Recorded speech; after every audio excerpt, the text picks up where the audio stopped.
Hello everyone, আসসালামু আলাইকুম। সবাই কেমন আছেন? আল্লাহর রহমতে আমরা সবাই ভালো আছি। আজকে আমি রান্না করতেছি বেগুন দিয়ে এভাবে পাতলা পাতলা করে কেটে নিয়েছি, সাথে একটা আলু দিয়েছি।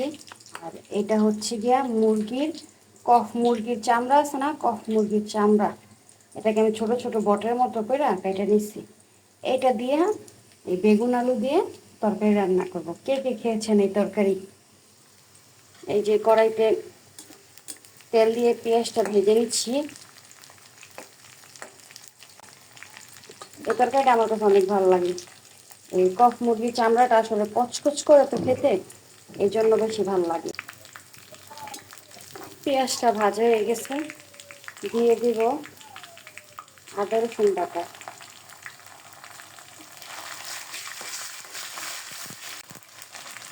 ধনিয়া গুঁড়া, লবণ,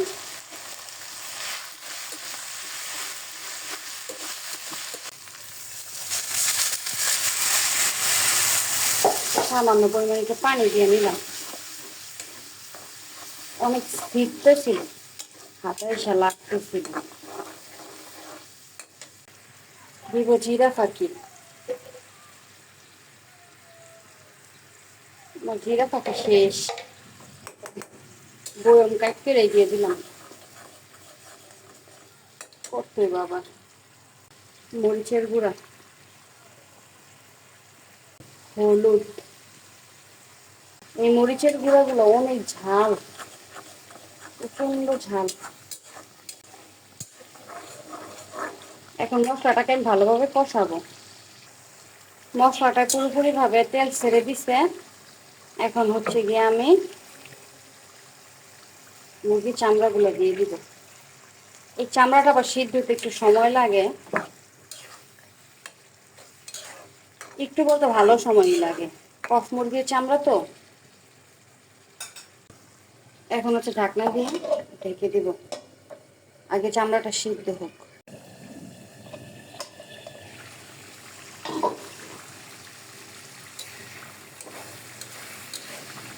প্রায় 20 মিনিটের মতো ভালোভাবে আমি চামড়াটা একটু করে নিলাম, কষায় নিলাম।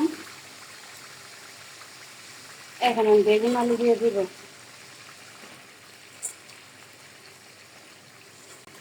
এটা দিয়ে আবার অনেকক্ষণ কষাবো।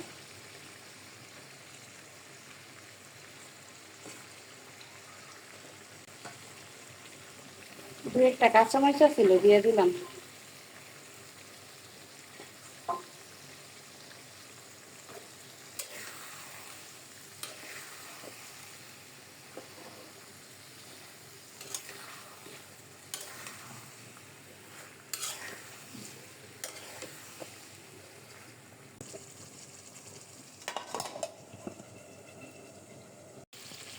বেগুনটা কষানো হয়ে গেছে, এখন একটু পানি দিয়ে দিব আমি। অল্প একটু পানি দিলাম।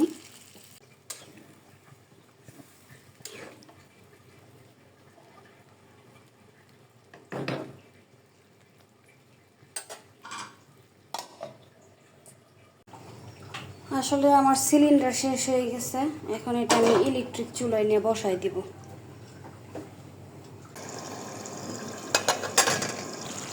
তরকারিটা হয়ে গেছে, এখন আমি ধনিয়া পাতা দিয়ে নামাই নিব।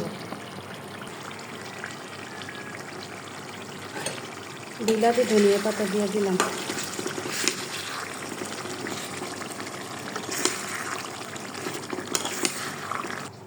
এই যে তরকারিটা হয়ে গেছে, পুরো উপরে তেল ভাসতেছে। এখন আমরা খাওয়া দাওয়া করব।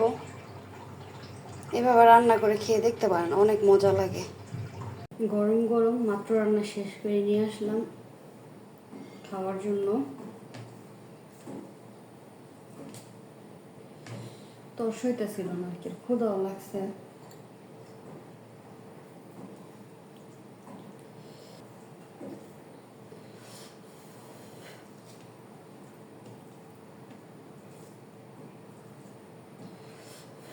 গরম, মাত্র চুলা থেকে নামাইছি যে, এই জন্য বিসমিল্লাহ।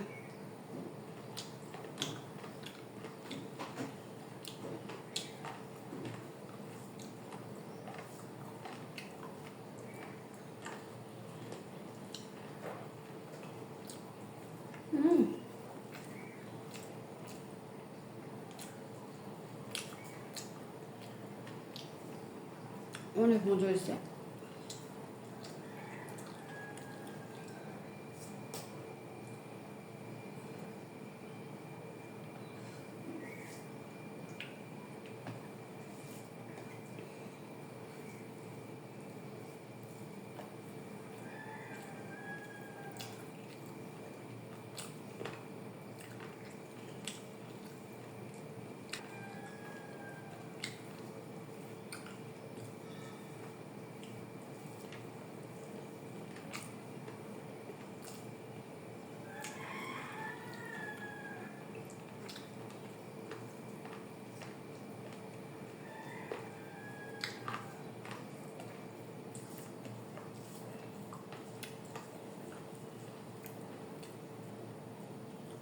অনেক মজা হয়েছে। এইভাবে কক মুরগির চামড়া দিয়া বেগুন দিয়ে রান্না করে খাইয়ে দেখেন, অনেক ভালো লাগবে। আচ্ছা আমি খাই, আমার এমন মনটা ভালো না।